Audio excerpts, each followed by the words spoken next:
Here we go. Mouz.Morrow spawning as our red Zerg, top right-hand corner. Map is Xel'Naga Caverns. Bottom left-hand corner, we have SlayerS.Lots. Going to be our blue Terran. And like I said, he's picking up right where Young left off. Going to try and take Morrow out.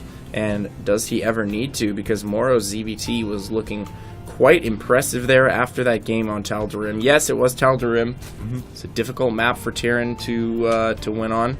Yep. Some pretty good percentages there for Zerg, and you can see why. I mean, it's such a big map. There's so many avenues for flanks and counterattacks. And he didn't have that awesome positioning where he was going to be able to very easily siege up underneath Morrow's natural and hit that sweet spot. So Morrow did kind of win the positioning battle there as well, or like the spawning position battle is what I mean. Yeah.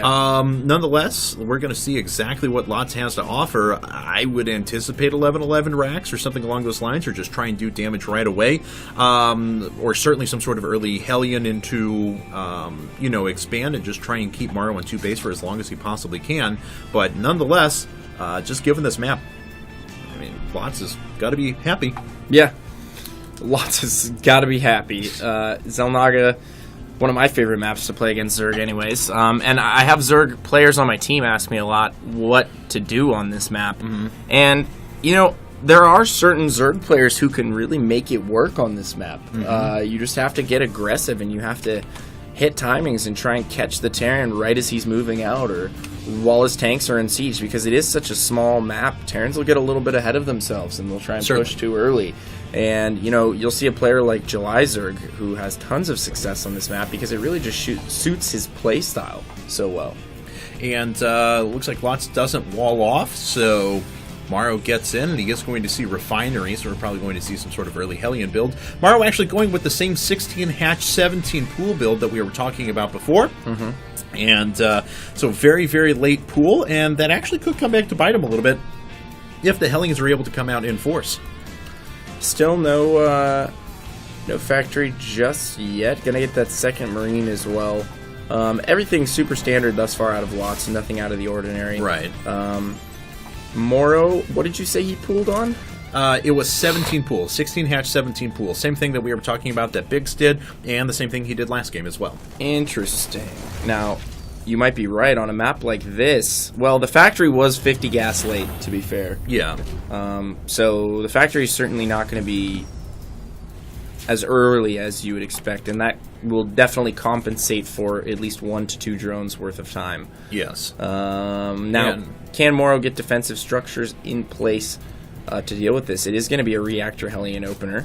And I love that all the Slayers guys use these reactor Hellion openers to, just establish their presence on the map, get a feel for what the Zerg is doing. You could potentially run by, do a lot of damage. I mean, the reactor opener just gives you so many options. Yeah, especially, and it depends on the way you do it as well. I mean, we saw, I remember back at MLG and Anaheim and things like that when they were doing the very, very quick timing attacks where you were hitting, 4 or 5 Blue Flame Hellions and 1 Medevac and a handful of Marines, and you just overwhelm the Zerg opponent because they don't have anything to defend at that stage in the game. Nobody was familiar with that timing at all. I remember the first time I saw Boxers do it against Idra, and my jaw just hit the floor. Twice, back to back. Yeah, because it wasn't like Idra was controlling his units poorly or played a bad game. He just didn't have anything.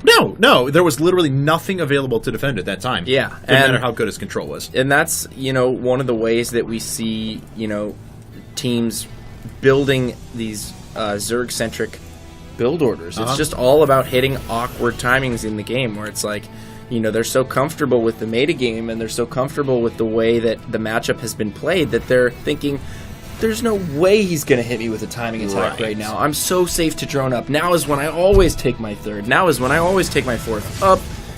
Great spine positioning there from Morrow. I love that. Yeah. Right in the mineral line, just able to get a lot of coverage there. Does he have another one near the ramp, or is he just holding that with purely queens? Just queens. 3 queens at the moment. So smart.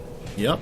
And so the early resources that the the fact that he went over to Pool and Hatch late is being amplified by the fact that he has a lot less Spinecrawler, or a lot less money invested in Spinecrawlers at the moment as well, so he's able to pump that further into drones, and that's reflected in the fact that he's already going to 37 drones, soon going to be 39 in just a second against his opponents. Now, Lots is doing a little bit of damage. He killed a couple of workers there. It's like 4 altogether, but the loss of 1 Hellion, and frankly, Morrow has mitigated this damage quite well so far.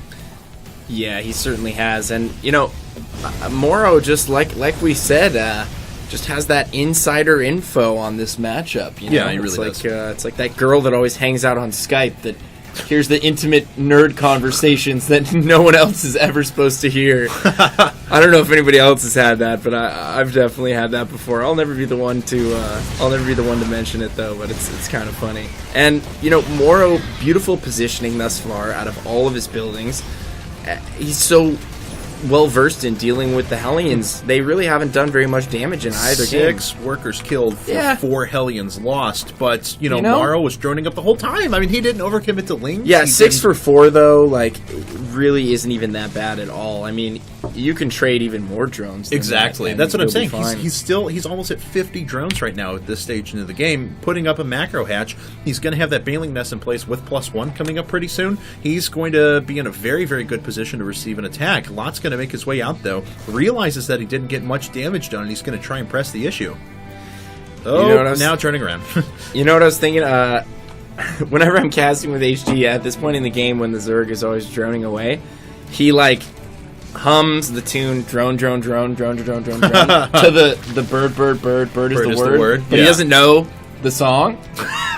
So he's like drone drone drone drone drone. And one of these days, I want to make a troll video about droning, and it has to like I don't know. I trolled him good a couple of times yesterday. Oh, you got him good. Yeah, we'll talk about that in a bit. But nonetheless, we have Spinecrawlers coming up inside IGN office. Trolling expertise, guys. We're getting good. I'm getting pretty good too. On my trolling skills. I'm getting pretty good too. I was never really good at trolling. It was never like a thing that I was good at, but I've certainly, just by osmosis and naturally, developed those skills since working at the office. I'm getting pretty good.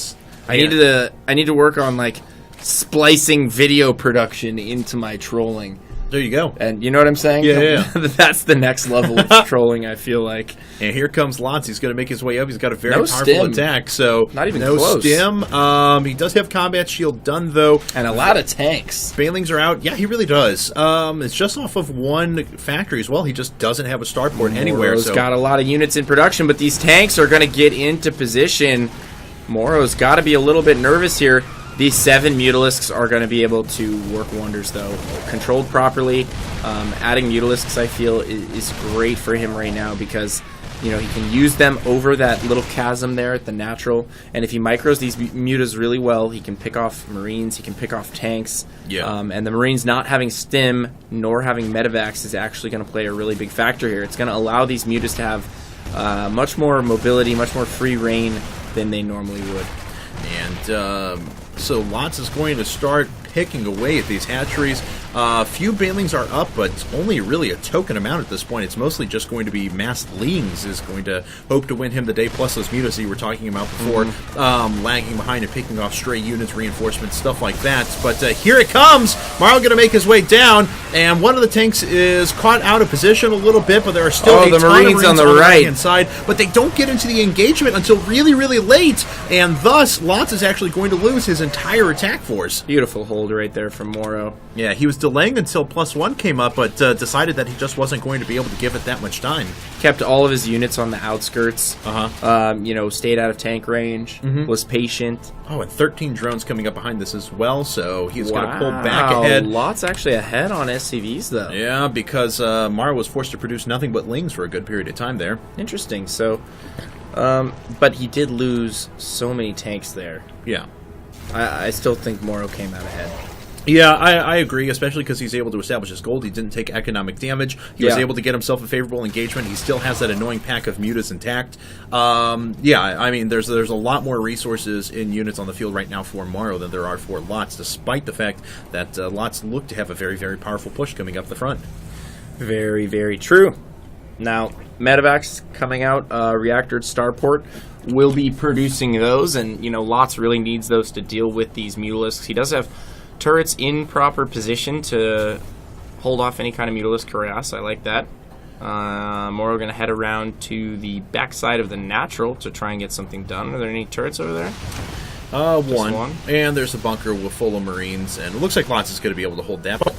Stim is forced, so quite a bit of damage done. Surprised he stimmed all of his Marines up. Thought he would have done about 3 or 4 and tried to push them away or draw them back to the bunker or something like that. Nonetheless, Morrow does have +1 Carapace coming up. He's actually gearing up for what looks... I guess maybe he anticipates a push coming out at the moment, or maybe he wants to extend himself down, because otherwise, I think that he's well defended enough and his creep spread is good enough, and he has the potential to produce enough Banelings that he could sit back and play defensive style for a while as he got his own third up. Nonetheless, looks like he may decide to put on some pressure to Lots Gold, which is coming up. Yeah, Lots making a pretty early move here on the gold. Morrow might be able to crush him here at the gold. Yeah. He's at 157 right now, building a ton of Banelings. Does he have speed? I think he does. Let's see Pretty here. Sure he does. No, not yet. Oh, I'm sorry, hold on. Yeah, he does. Okay, so he does Baneling have speed is done. Baneling speed. Oh, one Muta just getting a little bit ahead of the pack right there. Yep. He was the forward. He was the alpha Muta. Just got absolutely destroyed. Oh, these tanks are not sieged up yet. Okay, now they are. If Morrow had moved just about 5 seconds ago, he would have been able to obliterate that planetary fortress. Still might in a second, though. I mean, he does have a lot of Banelings, 53 at the moment, so he'll be able to flood those down and just head right into the planetary fortress while the Mutas take out a couple of tanks on the left-hand side. Now, it's up to Lots, though, to make something happen and ensure that those Mutas are held at bay while he's able to get a good split on his units and defend that attack, because otherwise Morrow is going to be able to put on some pretty disgusting amounts of damage. Oh yeah, now, oh my god, Morrow coming in with everything. Tanks unsieged here. He did leave the 3 tanks sieged at the orbital, but I don't think that's going to be enough. Morrow has a ton of units, and he is steamrolling the natural. Going to kill the PF here. Actually, just going to kill all the SCVs and the PF. There we go. Yeah, 29 workers killed already, and Morrow took very little damage from that. He's still got a few Mutas that are flying in the air as well. He's going to be able to remax pretty quickly. He's got a ton more Banelings that are ready to follow this up as well. So Lots just lost all his tanks. He lost his PF. He lost his all the mining over at the gold. Wow, Morrow coming out way ahead. Yes, that was a very Baboom Prime push from Morrow. And that's what I was talking about on this map. You have to hit aggressive timing windows. And that was one of them. I mean, yeah, he certainly hit before. And you know what a lot of this boils down to, I feel like, is Lots investing so much money in those tanks for the early push and then losing all of them. I mean, imagine if he had 6 to 8 additional tanks there. Yeah, certainly. He would have. Well, it certainly would have been different. Yeah. Well, no, and 4 additional tanks, especially if you've been building those towards the Xel'Naga Tower or something like that, he would have killed a ton of Lings as they were making their way through. Morrow not quite going to intercept this group of units out of Lots. Lots is able to run away, but Morrow has just an astronomical amount of Banelings, 50 on the field right away. Looks like he's going to start streaming units down, and he may very well be able to break this position. There's only 2 tanks here. The Marines, they're going to have the split of a century because there are just so many Banelings running their way through, bunkers and economy and everything just dying for Lots. He's down to 78 supply. He retains quite a few Marines left over, but once again, he doesn't really affect the Mutalist numbers. There's a ton more units coming out of Morrow at the moment. He's on 4 bases, continuing to hurt economy. 42 workers now killed for him. Oh dear. Morrow's in a really great spot. Yeah, Morrow's in a phenomenal position here. Taking his 4th, securing the map, remacroing here, a ton of Banelings joining the fray, and, you know, what's a Terran to do at this point? He does have another CC up, so he can try and retake that gold, but what's his SCV count at right now? 38. 79 not drones. Not so good. No. And we still, I mean, Morrow is just building an obscene number of Banelings over and over and over again. And because he's neutralizing the relatively small amount of tank numbers each time, Lots just has no possible way to build up tank numbers sufficient enough to take those out. So, Morrow's going to continue to push his way in a second. I mean, Lots is, I guess, going to try and PF this CC once again, but he actually doesn't have the resources for it. I mean, that's how slow his mineral collection rate is at the moment. He is going to lose the supply depots down around the back right-hand corner, and Morrow may be thinking about attacking that gold once again. He certainly is. He's going to move in here with everything ×2, and Lots once again falling back into the natural, trying to take up a defensive position there. Great marine splits thus far throughout the game from Lots, but he's going to have to pull his SCVs off the line. His back is up against the wall. He has nowhere to micro. The remainder of the Marines will go down, and this Mutapack going to clean up these medevacs, and Morrow looks to be taking down another Slayer's Terran. Wow. Very impressive. Very as well. impressive. Yep, here goes the natural. It's going to fall, but boom! Explodes in the middle of the air. Planetary Fortress is up, but there's no missile turrets, so no mining going to be done here. The SCVs are running away, but it's not like they can run back and collect minerals here at the main as well. Finally, enough Marines come through that the Mutas are going to be pushed back, but yes, folks, that's another group of 44 Banelings, and Morrow knows it. He's going to go for the kill and move his way right down to, well, no, looks like he may go after, is he setting up a flank, or is he going to go after production in a second? Sure. Here it comes, though. It's going to move right into the Planetary Fortress. There's only 2 tanks up. Oh, God. Oh, no. Oh, bye-bye Planetary, bye-bye Economy. Lots now down to less than 20 supply heat. GG's. And Morrow evens it up for Mouz. Well, there you have it. Morrow doing a great job thus far for Mouz is going to tie the series up 2-2.